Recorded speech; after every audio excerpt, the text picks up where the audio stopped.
저희 공동체가 지금 묵상하고 있는 이 말라기서는 세 차례에 걸친 포로 귀환이 완료되고 또 수르밥의 성전도 완공이 되고 또 성곽 건설도 마무리된 이후 어느 시점을 시대적 배경으로 하고 있는 소선지서입니다. 저희가 성전이 재건된 시기가 BC 516년, 그리고 말라기 선지자가 활동하던 이 시대가 대략 BC 430년이라고 하면 성전이 재건되고 나서 대략 80년 정도가 지난 후로 우리가 생각할 수 있는데요. 이렇게 말라기 시대 수십 년 전에 성전 재건이 진행되는 가운데 선지자 학개에게 임한 하나님의 말씀이 바로 학개서라는 말씀입니다. 학개서 2장에 이런 말씀이 있습니다. 6절과 7절인데요. 만군의 여호와가 이같이 말하노라. 조금 있으면 내가 하늘과 땅과 바다와 육지를 진동시킬 것이요 또한 모든 나라를 진동시킬 것이며 모든 나라의 보배가 이르리니 내가 이 성전의 영광이 충만하게 하리라. 만군의 여호와의 말이니라. 9절 말씀이 이렇습니다. 이 성전의 나중 영광이 이전 영광보다 크리라. 만군의 여호와의 말이니라. 내가 이곳에 평강을 주리라. 만군의 여호와의 말이니라. 학개 선지자를 통해 하나님의 이 말씀이 선포됐을 때 유대 땅 귀환민들은 너무나 기뻤을 것입니다. 비록 지금은 페르시아 제국의 한 식민지에 불과하지만 언젠가 예전의 영광, 다윗과 솔로몬 시대의 영광보다 더 큰 영광을 회복하게 될 것이라고 하나님께서 말씀하셨기 때문입니다. 그런데 여러분, 한 해가 지나고 두 해가 지나고 10년이 지나고 20년이 지나 어느덧 수십 년의 세월이 지나갔지만 이제는 어여시 성전도 있고 성벽도 있었지만 그들의 상황은 이전과 크게 달라지지 않는 것처럼 보이는 것입니다. 매 절기마다 성전에서 하나님께 예배는 드려졌지만 하나님의 영광스러운 임재는 더 이상 나타나지 않는 것처럼 보였고 유대 땅 가운데 하나님의 정의와 사랑은 사라져 버린 것처럼 보이는 것입니다. 이러한 시대를 살아가는 백성들에게 만연했던 두 가지 영적인 흐름이 있었는데요. 바로 패배주의와 냉소주의입니다. 하나님께서 약속의 말씀을 분명히 주셨고 그 일을 행하시겠다고 분명히 말씀하셨는데도 불구하고 시간이 흘러 아무런 일도 아무런 역사도 일어나지 않는 것처럼 느껴질 때, 그래서 더 이상 그 일에 대해서 어떠한 종류의 소망과 희망도 없어지게 되었을 때 나오는 우리 인간의 육신적이고 연약한 반응이 바로 이 패배주의와 냉소주의일 것입니다. 본문 2장 17절 말씀을 보면 이러한 당시 유대 귀환민들의 그러한 마음을 저희가 엿볼 수 있는데요. 너희가 말로 여호와를 괴롭게 하고도 이르기를 우리가 어떻게 여호와를 괴롭혀 드렸나이까 하는도다. 이는 너희가 말하기를 모든 악을 행하는 자는 여호와의 눈에 좋게 보이며 그에게 기쁨이 된다 하며 또 말하기를 정의의 하나님이 어디 계시냐 함이니라.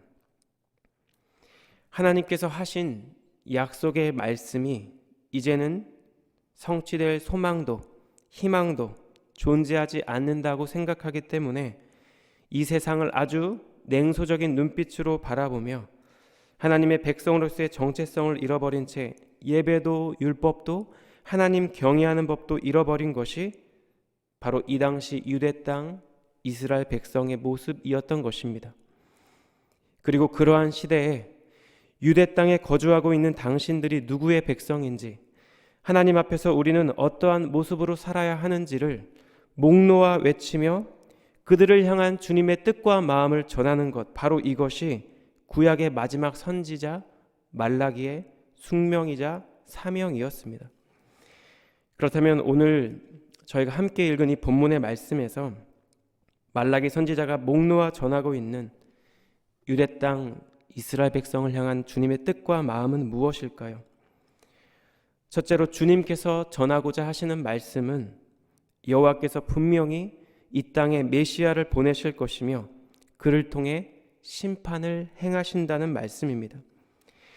3장 1절 말씀인데요. 만군의 여호와가 이르노라 보라 내가 내 사자를 보내리니 그가 내 앞에서 길을 준비할 것이요 또 너희가 구하는 바 주가 갑자기 그의 성전에 임하시리니 곧 너희가 사모하는 바 언약의 사자가 임하실 것이라. 이 본문 1절의 말씀의 히브리어 원어는 힌네라는 단어로 시작합니다. 보라라는 명령어인데요. 자, 이제부터 아주 중요한 메시지를 너희에게 말하겠다라는 뜻입니다. 여호와께서 선언하는 메시지는 먼저 내 사자를 보내시겠다라는 것이었습니다. 이 사자는 마태복음 11장 10절에 언급된 대로 침례 요한을 의미합니다. 기록된 바 보라 내가 내 사자를 내 앞에 보내노니 그가 내 길을 내 앞에 준비하리라 하신 것이 이 사람에 대한 말씀이니라.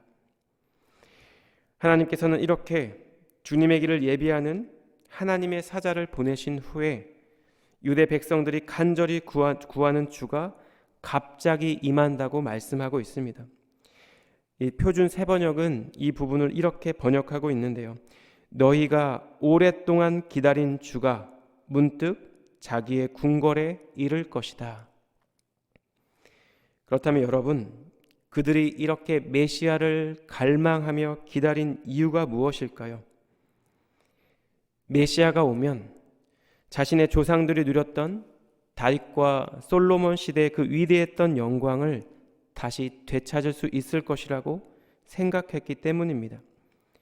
제가 앞서 언급한 학개의 예언과 같이 당시 유대 백성들은 메시아가 이 땅에 임할 때 이루시게 될 새로운 시대, 다윗과 솔로몬 시대의 영광보다도 더 큰 영광을 그들이 누리게 될 그 날들을 깊이 고대하며 기다렸던 것입니다. 그런데 말라기 선지자가 이야기하는 그 날은 이와는 다릅니다. 메시아께서 임하시는 그 날은 감당할 수 없는 날, 제대로 설 수조차 없는 두렵고 떨리는 날이라고 묘사하고 있습니다. 본문 2절 말씀인데요. 그가 임하시는 날을 누가 능히 당하며 그가 나타나는 때에 누가 능히 서리요. 그는 금을 연단하는 자의 불과 표백하는 자의 잿물과 같을 것이라. 메시아가 심판의 주로 임할 때 그 심판을 견딜 수 있는 사람은 아무도 없을 것입니다. 금을 연단하는 불과 같을 것이고 표백하는 자의 잿물과 같다고 선언하고 있습니다. 메시아가 이 땅에 오실 때 하나님의 백성들 가운데 남아있는 죄악된 생각과 행동들은 소멸될 것이고 하나님의 언약을 폐기한 악인들은 심판받아 멸망하게 될 것입니다. 본문 5절에는 구체적으로 하나님의 심판이 임하게 될 대상들이 언급되고 있는데요. 내가 심판하러 너희에게 임할 것이라 점치는 자에게와 간음하는 자에게와 거짓 맹세하는 자에게와 품꾼의 삭스에 대하여 억울하게 하며 과부와 고아를 압제하며 나그네를 억울하게 하며 나를 경외하지 않는 자들에게 속히 증언하리라. 만군의 여호와의 말이니라. 제가 읽은 이 본문 5절에는 대략 7가지 정도의 죄악이 나열되어 있습니다. 아마도 말라기 선지자 당시 유대 사회에 만연했던 죄악들일 것입니다. 점치는 것은 우상 숭배를 포함해 하나님께서 가증히 여기는 모든 영적인 죄를 의미하고, 간음은 단순히 부정한 관계의 두 남녀가 성적으로 범죄하는 것을 넘어 성적인 모든 종류의 죄악을 의미할 것입니다. 거짓으로 맹세한다는 것은 단순히 맹세를 지키지 못하는 것이 아니라 악한 의도에서 비롯된 거짓된 맹세를 나타냅니다. 과부와 고아를 압제하며 나그네를 억울하게 하는 행위는 당시 유대 사회 가운데 힘없는 자들을 학대하고 착취하는 모든 종류의 죄악을 지칭하고 있습니다. 그리고 마지막으로 언급된 죄는 하나님을 경외하지 않는 것입니다. 독일 루터교의 신학자인 행스텐베르크라는 사람은 이 마지막 죄, 곧 하나님을 경외하지 않는 것이 앞선 죄악들의 근본적인 원인이라고 지적한 바 있습니다. 이것은 무엇을 의미할까요? 여호와의 백성 하나님의 자녀로 부름받은 자들이라 할지라도, 저와 성도님들이라 할지라도 우리 안에 만약 하나님에 대한 경외가 없어진다면 우리는 언제든지 가증한 예배를 드릴 수 있고 간음의 죄를 범할 수 있으며 남을 속일 수 있고 사회적 약자들을 압제할 수 있는 그런 존재라는 것입니다. 이처럼 하나님께서는 냉소적인 어조로 정의의 하나님은 어디 있느냐 이렇게 묻고 있는 유다 백성들에게 하나님의 심판이 분명히 임할 것을 말씀하고 있습니다. 이처럼 그 어떤 존재도 감히 견디어낼 수 없는 그 심판의 날을 말씀하시는 하나님께서는 그 심판이 이르기 전까지 또 하나 중요한 메시지를 우리에게 전달하고 있는데요. 그것은 바로 여호와께서는 그의 백성들의 신앙과 예배를 회복시키신다는 것입니다. 본문 3절인데요.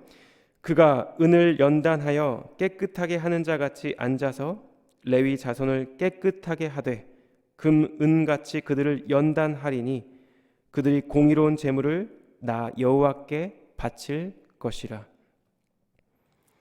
사실 말라기 선지자 당시 여호와께 드리는 이 예배는 타락이 극에 달한 상태였습니다. 말라기 1장 8절인데요. 만군의 여호와가 이르노라 너희가 눈먼 희생제물을 바치는 것이 어찌 악하지 아니하며 저는 것 병든 것을 드리는 것이 어찌 악하지 아니하냐. 이제 그것을 너희 총독에게 드려보라. 그가 너를 기뻐하겠으며 너를 받아주겠느냐. 2장 8절입니다. 너희는 옳은 길에서 떠나 많은 사람을 율법에 거스르게 하는도다. 나 만군의 여호와가 이르노니 너희가 레위의 언약을 깨뜨렸느니라. 그런데 본문 3절의 말씀은 메시아가 임할 때 금이나 은을 정련하여 깨끗하게 하는 것처럼 이 레위 자손들 역시 깨끗하게 하실 것이라고 지금 말씀하고 있는 것입니다. 장차 그리스도께서 오실 때 그리스도는 그들 가운데 거짓 성도들을 제하실 것이고 하나님의 백성들 가운데 남아있는 모든 불신앙과 죄악된 삶의 잔재들을 소멸하실 것입니다. 마치 재련의 과정을 거친 순금과 같이 당신의 백성들을 신실한 하나님의 백성으로 세우실 것입니다. 그런데 이처럼 하나님 앞에서 순전한 주님의 백성으로 세워지게 되면 그들은 또한 우리는 무엇을 하게 될까요? 그것은 바로 4절에 있는 대로 공의로운 제물, 온전한 예배를 주님께 드리게 된다는 것입니다. 그때 유다와 예루살렘의 봉헌물이 옛날과 고대와 같이 나 여호와께 기쁨이 되려니와. 말라기 시대 이스라엘의 제사장들이 가증한 예배를 드린 것과는 달리 여호와께서 인정하시고 기뻐하시는 그리고 받으시는 참된 예배를 그들이 드리게 된다라는 것입니다. 역사적으로 이스라엘 백성은 하나님과의 언약을 깨뜨리고 주님 앞에서 많은 죄를 지은 백성들이었습니다. 이 책이 쓰여질 당시도 그렇습니다. 이미 자신들의 조상들의 범죄함으로 하나님의 그 처참한 심판을 당하고 이후 유대 땅으로의 회복을 경험한 자들이었습니다. 그들은 이와 같은 하나님의 은혜에 감사하며 하나님을 경외하는 삶을 살아야 했지만 얼마 가지 않아 그들은 또다시 범죄하며 주님을 업신여기는 죄악을 범하며 살고 있는 것입니다. 그렇기 때문에 여호와께서는 아까 살펴본 5절 말씀과 같이 죄악을 행하는 자들 찾아오셔서 그들에게 행할 심판을 선언하시면서도 6절 말씀과 같이 그들을 회복시킬 것이라고 지금 말씀하고 있습니다. 본문 6절 말씀은 우리 함께 읽겠습니다. 시작. 나 여호와는 변하지 아니하나니 그러므로 야곱의 자손들아 너희가 소멸되지 아니하느니라. 사랑하는 성도 여러분, 이스라엘 백성들이 소멸하지 않는 이유가 무엇일까요? 그들의 어떠함, 그들의 어떤 행위에 있는 것이 아니라 오직 변함없으신 하나님으로 말미암아 그들이 소멸되지 않는다라고 말라기 선지자는 선언하고 있는 것입니다.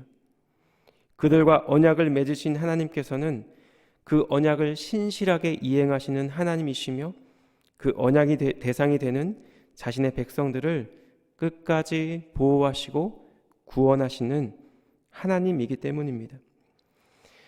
본문을 묵상하고 설교를 준비하는 가운데 지속적으로 제 안에 드는 묵상이 있었습니다. 그것은 패역한 유대 백성을 향한 하나님의 두 가지 마음입니다. 자신들에게 약속하신 다윗 왕국의 영광이 나타나지 않는다는 이유로 당시 유대 사회 가운데 만연했던 불의와 불신앙 가운데 냉소적인 말과 눈빛으로 과연 정의의 하나님은 어디 계시냐며 따져 묻는 유대 백성들을 바라보시는 주님의 마음, 그들을 향한 심판을 선언하시면서도 그들이 돌아오기를 바라시는 주님의 이 두 가지 마음이 말씀을 묵상하며 계속적으로 제 마음에 들었습니다. 에스겔 18장 23절에 이런 말씀이 있습니다. 주 여호와의 말씀이니라. 내가 어찌 악인이 죽는 것을 조금인들 기뻐하랴. 그가 돌이켜 그 길에서 떠나 사는 것을 어찌 기뻐하지 아니하겠느냐. 에스겔이 전한 이 말씀과 같이 정의와 공의의 하나님이기에 그들이 행한 악행과 불신앙에 따라 그들이 받아야 하는 심판을 선언하시면서도 여전히 그들이 자신들의 죄의 길에서 돌이켜 돌아오기를 바라시는, 그들을 회복시키시기 원하시는 주님의 마음이 본문에 계속 표현되고 있는 것입니다. 바로 이것이 때때로 주님 경외하기를 잊어버리고 나의 소욕과 욕심을 따라 살아가곤 하는 우리를 향한 주님의 마음이 아닐까요? 다윗은 자신을 반역하고 스스로 왕이 되고자 하는 압살롬과의 전쟁을 앞두고 요압과 아비새와 이때에게 이렇게 명령합니다. 나를 위해 젊은 압살롬을 너그럽게 대우해 달라는 것입니다.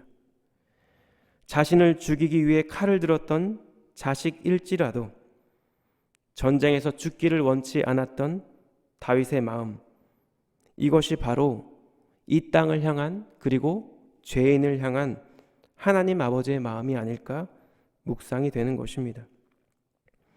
이 아침 유대 백성들을 향한 하나님의 심판과 회복의 메시지를 함께 묵상하며 우리의 삶의 자리에서 혹시나 우리의 심령 가운데 패배주의나 냉소주의에 사로잡혀 있는 우리의 내면을 발견하고 우리 안에 새 일을 행하시는 그 주님에 대한 믿음이 회복되는 이 아침 되기를 우리 주님 이름으로 축복합니다.